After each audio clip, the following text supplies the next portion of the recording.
E que tipo de ações são negociadas na Bolsa de Valores? Nós temos as ações ordinárias nominativas, as ONs, e elas são ações que dão direito a voto na Assembleia de Acionistas da empresa. São exemplos de ações com esse nome. A Petro 3, Petrobras, com código 3. Nós vamos já entender como funcionam esses códigos e como a gente codifica essas ações, certo? O que representa cada número desse. Tem a BBSA 3, que é do Banco do Brasil, a MDIA 3, é a M. Dias Branco, a Nato 3, que é a Natura, TRPL 3, Transmissão Paulista, Embraer, Abev, dentre outras.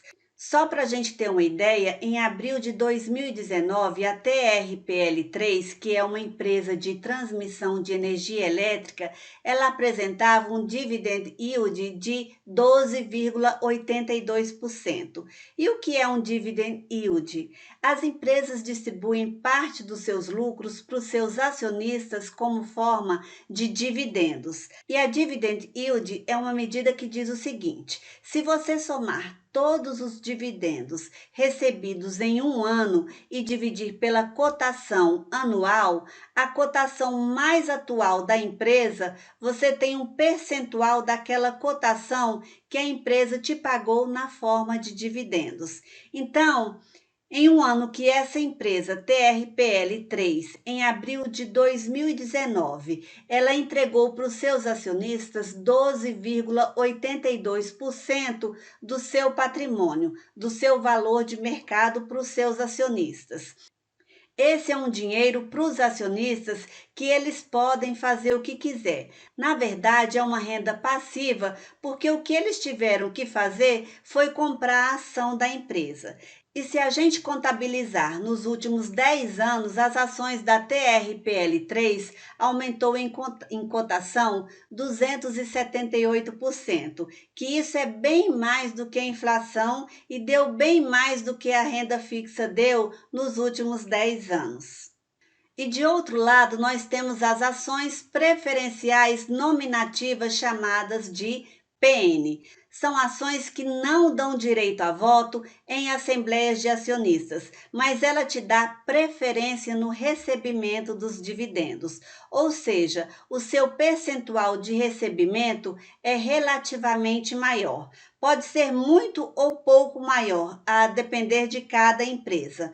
Então, vamos ver aqui alguns exemplos das ações PN. A Petro 4, temos a Azul 4, o Banco do Rio Grande do Sul, a Eletropaulo, Itaú Unibanco, Transmissão Paulista, Lojas Americanas e muitas outras. Nós vamos olhar aqui um caso específico da Transmissão Paulista, que a gente viu que o dividendo yield das ações ON em 2019 foi de 12,82%.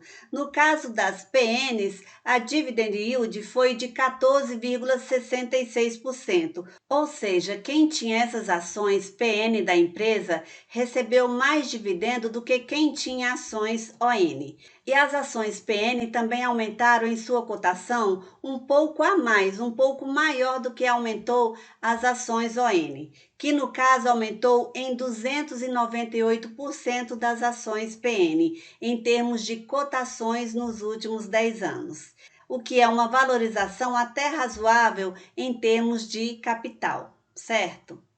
Nós temos também as units. As units são, na verdade, uma cesta de ações.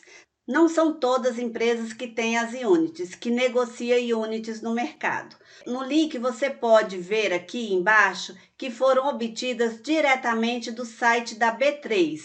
Nós temos para cada unit que tem esse código, por exemplo, TIET11, que é a ES-TIET, e essa unit é negociada em bolsa, e ela é composta de uma ação ON e 4 ações PN, ou seja, espera-se que o seu preço de negociação corresponda à soma do preço de uma ação ON e 4 ações em PN da empresa.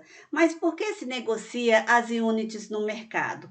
Porque tem pessoas tem investidores que gostariam de ter em sua cesta de investimento tanto ações ON como ações PN de uma mesma empresa. Ao invés de fazer compras em separado em diferentes ações, pode-se fazer tudo junto na mesma compra, economizando assim taxas de corretagem nas operações. Então, pessoal, essas são as ações Unities. E também temos os chamados de direitos de subscrição, que é quando uma empresa pode ter em certo momento um desejo de aumentar o seu capital social e elas fazem isso fazendo emissão de novas ações. Porque se você aumentar o valor da empresa, o valor do capital social da empresa, você precisa de aumentar o número de ações e vender essas ações em bolsa de valores. Então, os direitos de subscrição dão o direito de subscrever, o direito de você comprar as ações por um preço definido até uma certa data específica. Então, uma empresa vai fazer uma subscrição, um aumento de capital, faz o lançamento de um direito de subscrição, dizendo, por exemplo, o seguinte: na data X, se você comprar o direito de subscrição, você poderá convertê-lo em uma ação ON da empresa por um preço de, por exemplo, R$ 10 na data X. Isso quer dizer que quem fizer aquela compra vai garantir que ela vai poder comprar, que ela vai conseguir comprar uma ação ON pelo preço de R$ 10. Isso não importa se atualmente o preço da ação está sendo negociada a 9 ou a 11 reais. Ela vai conseguir comprar a R$ 10. Então, quem compra esses direitos de subscrição tem esse direito de fazer essa compra.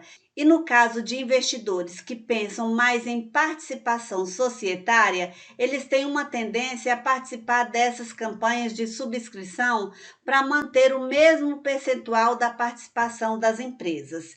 E esses direitos de subscrição não afetam o preço das ações. Na verdade, são os preços das ações que afetam os preços do direito de subscrição.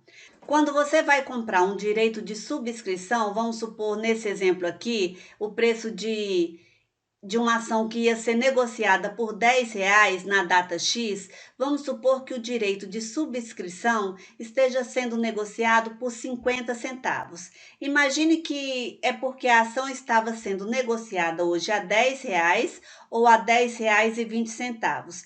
Então, o direito de subscrição sai um pouco mais caro. Você comprar o direito de subscrição e a ação. A diferença é que quando você compra o direito de subscrição, você garante o preço definido na data X. Enquanto que se você comprar a ação hoje, você não tem essa garantia, porque o preço das ações evolui com o passar do tempo conforme a tendência do mercado. E você também tem os chamados de recibos de subscrição, que depois que você comprou os direitos de subscrição, que chega na data X, aquele seu direito vai ser convertido em um número de ações que você tem direito, então aquele direito de subscrição sai da sua conta, assim como o capital necessário para fazer a subscrição.